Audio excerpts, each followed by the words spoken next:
Kalau kegalauan hidupmu, stresmu, sakit mentalmu, karena kamu merasa banyak maksiat, banyak dosa, saya terlalu sering maksiat mungkin Pak ya, saya terlalu, terus kamu galau sendiri, stres sendiri gara-gara itu, solusinya dua kata Imam Ghazali, taubat dan tazkiyatun nafas.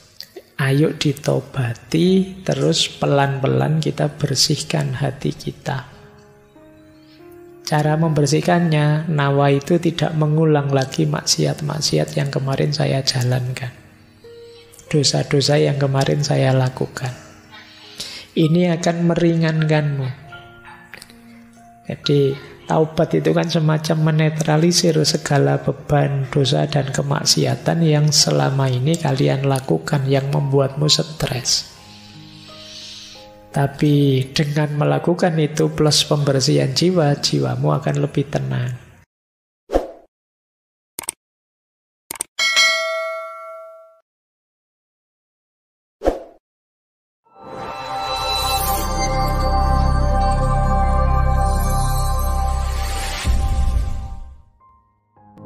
Assalamualaikum warahmatullahi wabarakatuh.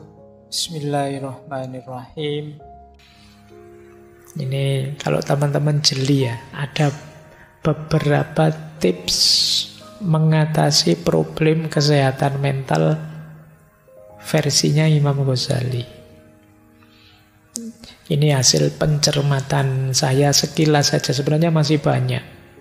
Misalnya, untuk mengatasi degradasi moral.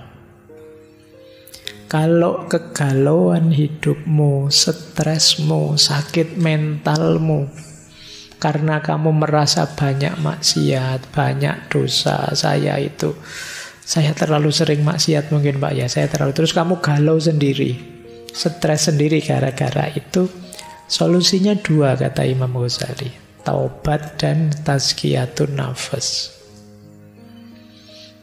Ayo ditobati, terus pelan-pelan kita bersihkan hati kita.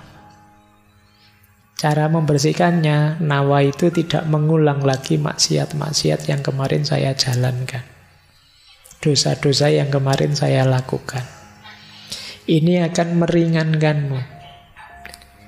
Jadi, taubat itu kan semacam menetralisir segala beban dosa dan kemaksiatan yang selama ini kalian lakukan yang membuatmu stres.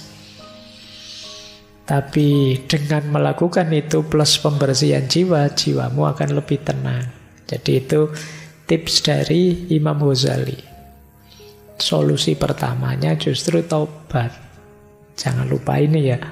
Karena kalau jiwa kita masih kotor, tiba-tiba saya ingin menutup dosa saya dengan puasa, dengan sholat ini itu, ya belum, diawali taubat dulu. Membersihkan wadahnya dulu. Nah ini mengatasi degradasi moral. Kalau teman-teman merasa hampa makna, hampa tujuan, saya bingung ini Pak, hidup saya mau kemana? Saya harus bagaimana menjalani hidup ini? Imam Ghazali menyarankan dua. Zuhud dan qanaah lah.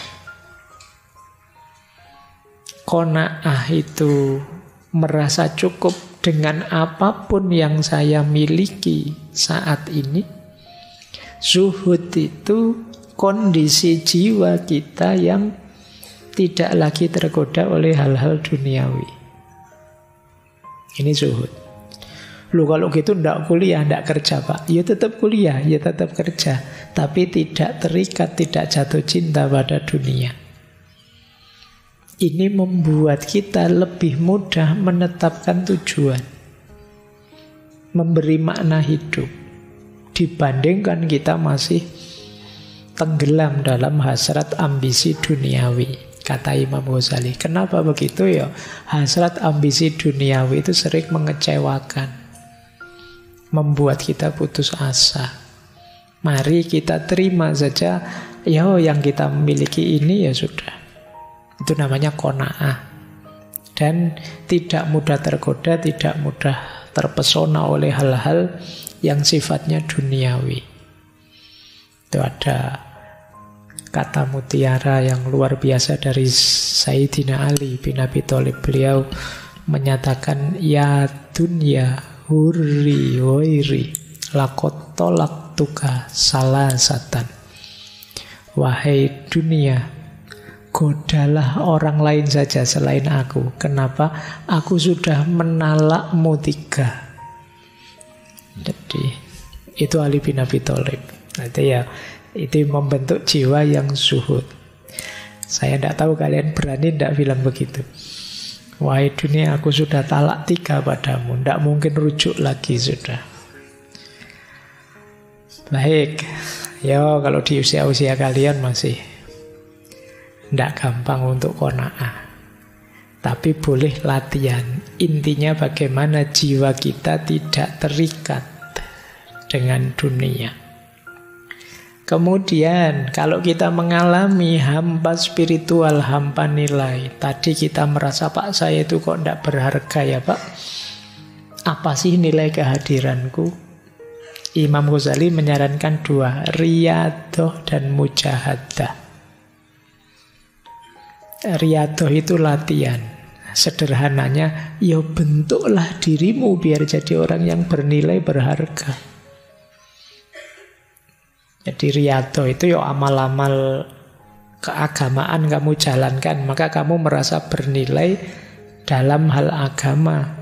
Bentuk dirimu jadi orang pinter, ya kamu nanti bernilai jadi seorang intelektual. Bentuk dirimu jadi pekerja yang tangguh, yang berkarya produktif, ya nilai dirimu jadi manusia yang produktif. Jadi riyadoh, latihan, ya bentuk. Jangan menunggu dirimu terbentuk. Kamu yang harus membentuk dirimu. Itu namanya riyadoh.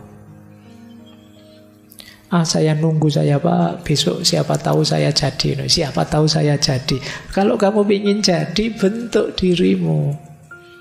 Pengen jadi dosen, latihan mulai sekarang. Ngobrol, ngajar kok ngobrol. Ngajar yang enak, terus jadi latihan membaca yang banyak. Itu jadi membentuk dirimu jadi dosen yang berkualitas. Jangan menunggu, jangan nanti kalau saya ditakdirkan Allah jadi dosen kan yo bisa-bisa sendiri Pak. Yo kalau nunggu begitu ya ndak jadi, nanti kamu tiba-tiba jadi dosen beneran terus ndak bisa ngajar, terus bingung waktu ngajar, terus kamu stres lagi. Apalah nilai saya Pak, nanti jadi begitu lagi. Maka riyadohlah mulai sekarang, latih dirimu. Pengen jadi bisnismen yang sukses, latihan mulai sekarang. Bentuk dirimu, latihan mental ekonominya, ilmu ekonominya di-upgrade, itu namanya riyadoh. Jangan lupa mujahadah, berdoa. Yo, tetap segalanya Allah yang mengabulkan. Terus, kalau teman-teman kesulitan dalam hal pengendalian diri, solusinya kata Imam Ghazali harus ada khauf dan roja. Khauf itu rasa takut pada Allah, roja itu harapan pada Allah. Dua-duanya harus imbang. Baru diri kita terkendali. Karena adanya khauf, maka kita tidak sembrono dalam hidup. Takut Allah murka, takut mendapat siksanya. Itu kan kita hati-hati. Nah, tapi juga tidak hanya takut, kita juga berharap. Karena ketakutan saja bisa melahirkan keputusasaan. Kita tetap yakin Allah sangat menyayangi kita. Allah penuh dengan anugerah pada kita. Itu namanya harapan, namanya roja. Jadi khauf saja bisa putus asa. Tapi tanpa khauf, orang bisa sembrono. Rojak saja orang suka-suka dia, ala dosa ndak apa-apa lah, maksiat dikit-dikit ndak apa-apa. Allah Maha Pengampun.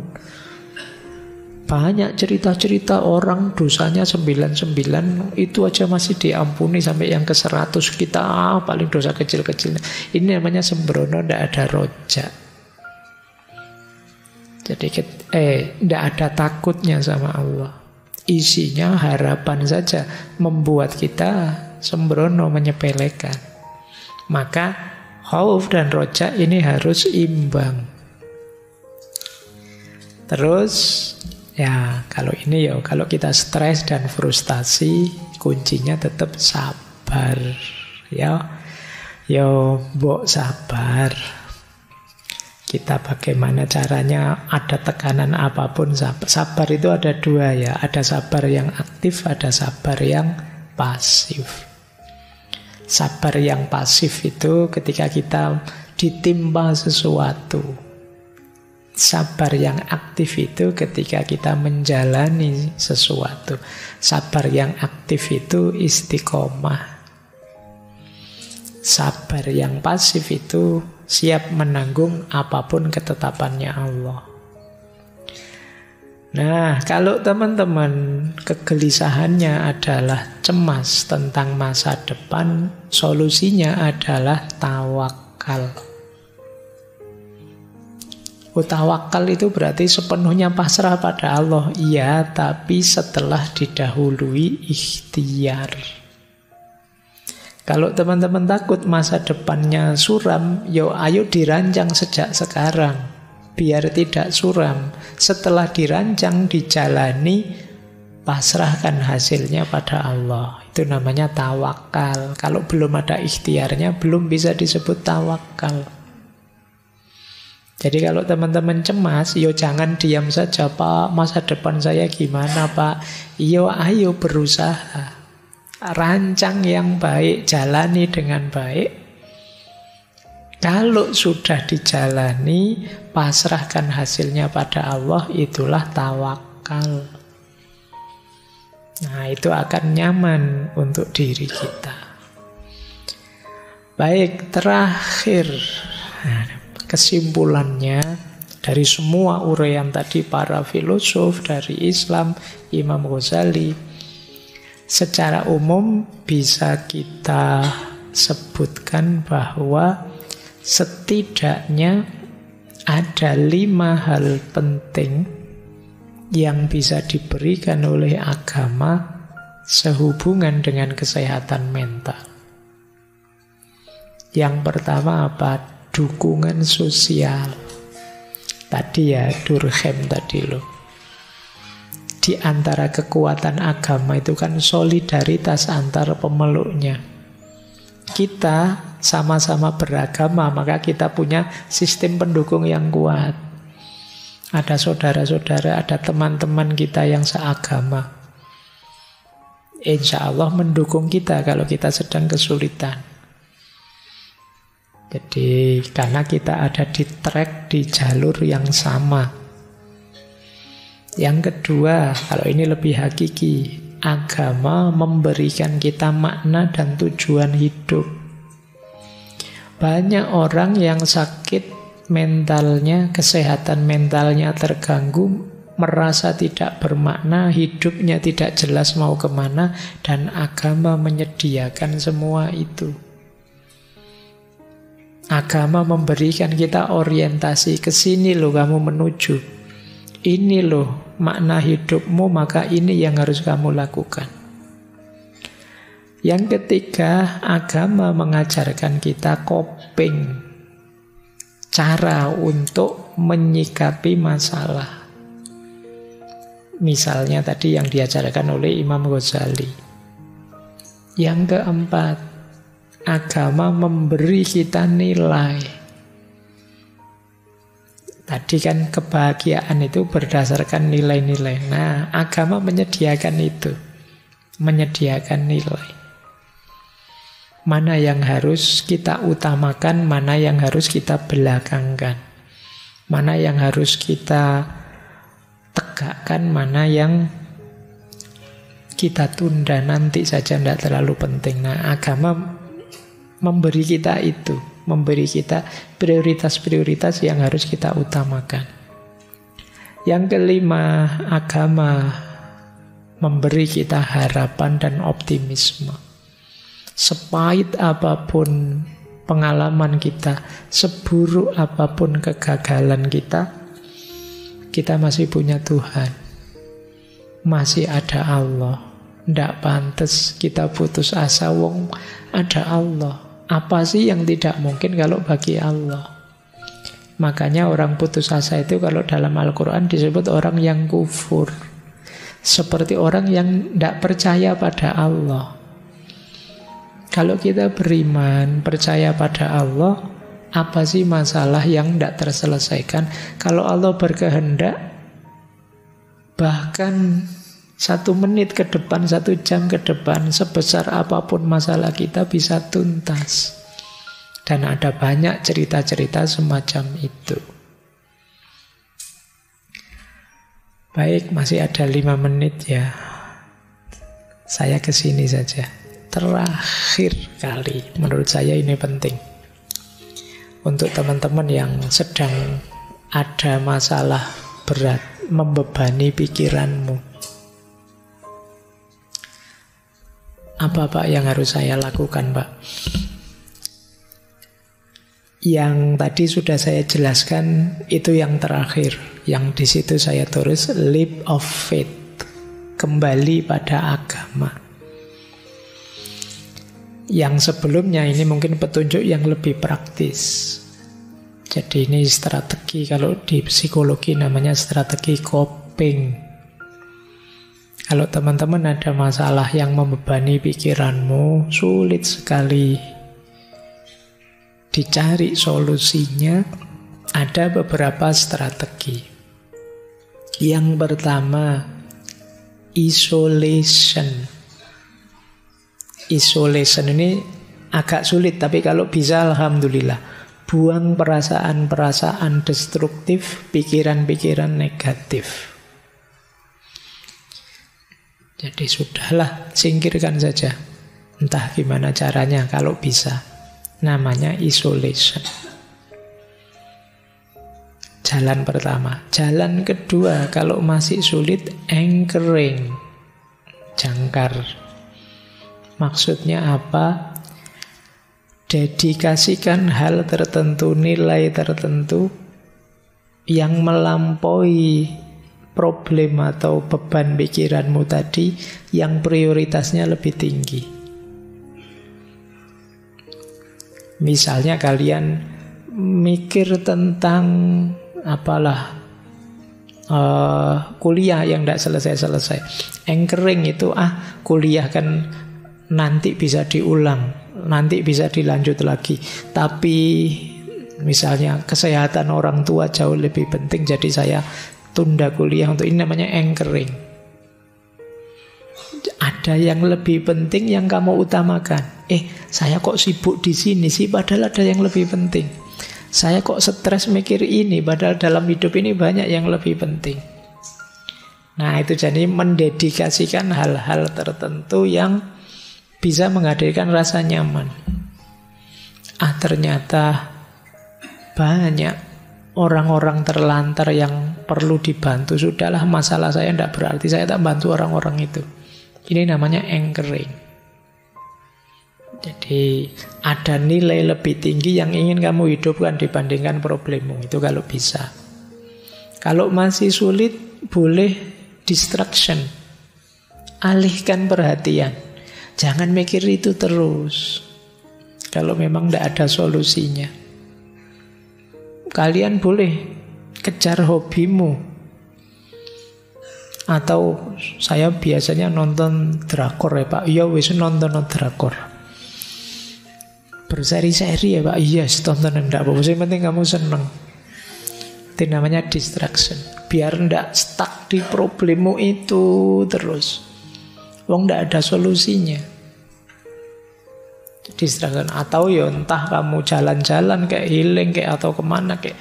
Yang penting kamu jangan stuck di masalahmu.